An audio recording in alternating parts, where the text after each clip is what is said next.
Alright, so today we're going to be using the best support tower, hands down, Frost Blaster. Let's get into the map and I'll elaborate a little more. Alright, so basically what I mean by the best support tower is, yes, DJ is also probably needed for some stuff, Commander is almost needed for everything, Medic is kind of optional. But the reason Frost Blaster is so good is it's just built different, and I'll put up some footage of hardcore now so you don't have to fully wait until I get Frost Blaster down. But you can see it is carrying us through some of the hardest waves in like the entire game. Like all should be wave 25 on screen now. And even though we were defending with like other stuff during that wave, Frostblaster was still carrying so hard. And it's just, in my opinion, really good. Especially for hardcore. You kind of need it to triumph Infernal Abyss. Which I'm shocked is even possible. But yeah, I guess I'll just fast forward until I get a Frost Blaster down.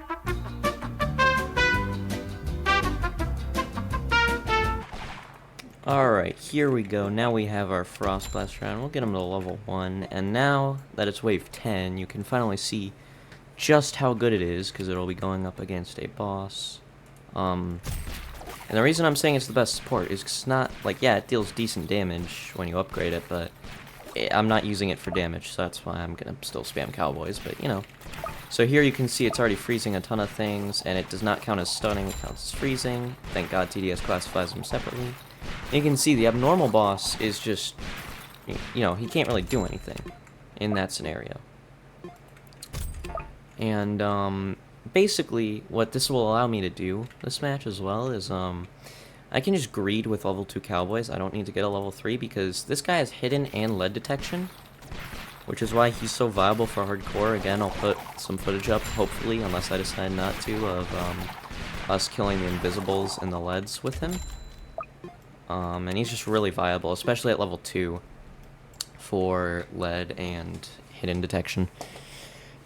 And you can see here I should be able to get a level 2 during this.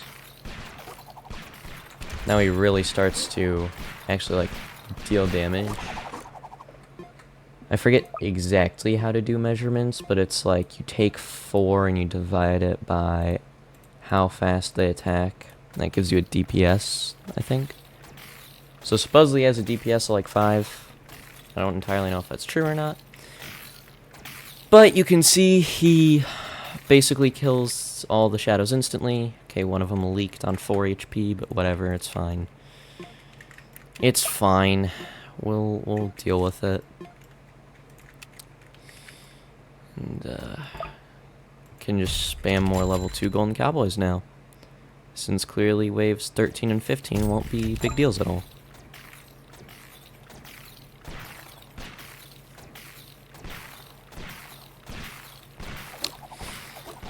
Alright. Yeah, he also does have piercing, of course, so he can, in fact, hit multiple targets at once. In case you didn't know what piercing does in this game. But I'm sure most people do. I hope. Like, yeah, right here, now that he's level 2, because I don't know if he was. No, he was when they dealt with wave 13. He's already getting so many of them so much lower. And because I'm playing on a map with a loop, it'll be fine, but generally you'll want some type of loop, even if it doesn't loop back around. Like, that's how you efficiently use Frost Blaster, other than positioning him in a spot where you can hit a ton of enemies at once. Alright, here we go. I apparently didn't notice that on wave 16 we had breakers, but now on wave 17 we do. Yeah, they really aren't that big of a deal, especially with Frost Blaster and everything. Okay, level free Frost Blaster. I just called it free, not 3. Dang, that's my bad. Yeah, he's basically DPS right now, because he's just able to do so much. But let's get down to DJ. And I think, yeah, we'll get down to Commander as well. And yeah, he's also really good for like summons, whether it's from Necromancer, Necromancer boss, Breakers. Well, Breakers aren't really summons, but you know. And if I use Commander here, these Fallens are effectively just stun locked. And there we go. Also, level 3 is like the best for freezing if you don't have a Commander. But if you do bring Commander like I did, and you have a max Commander, then you could easily get a max 1 and have it still fire fast. You'll still want a max 1 for the freeze time, but yeah, it just won't be able to deal as much damage or freeze as fast, or just freeze for longer. Okay, well, I can't lie, I'm pretty much just keep yapping the rest of the video. You already get the point. Frost Blaster is really good. I'm going to show a couple more waves and stuff in the final boss battle. Then I gotta go upload this, and I gotta get grinding for something for a different video that I can hopefully get out today. Depending on what my schedule looks like, I'm gonna go do that after I finish this. Continue on with the video. He's also just decent DPS, but it's like, it's not the best. Frost Blaster is not meant to be used as a DPS tower by any means whatsoever.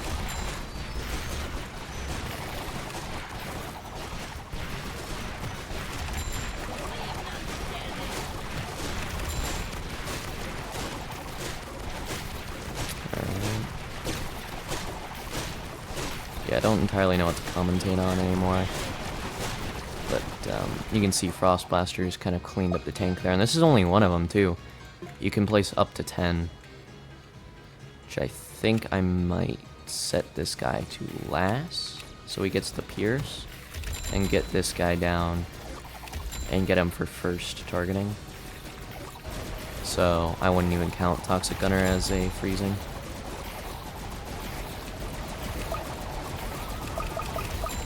Oh, I didn't even realize, but yeah, the Boomer just got obliterated.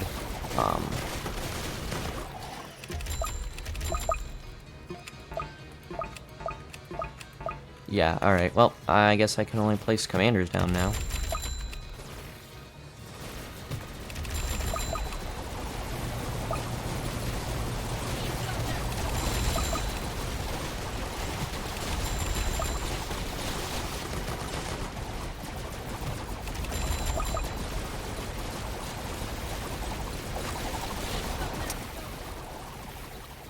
It's a little too powerful, I can't lie. Fallen Guardians aren't going to be able to get anywhere until Fallen King stuns.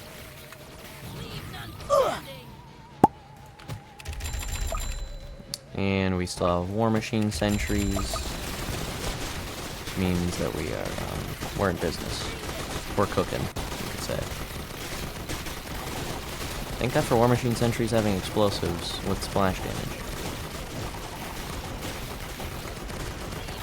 Because that basically just means that all those Fallen Guardians are taking equal amounts of damage.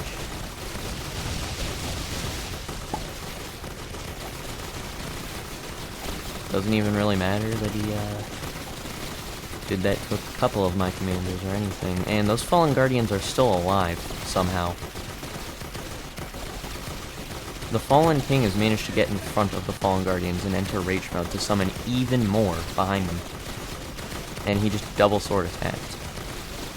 Near all those bait commanders. Well, not bait, but, you know. Okay, now the Fallen Guardians can get in front of them. Not anymore. It's so hard to tell what's happening with all those explosions as well. Like, even if I were to turn off high-quality explosions, you still wouldn't be able to see much. Also, does he summon 3 now? I thought he only summoned 2. Yeah.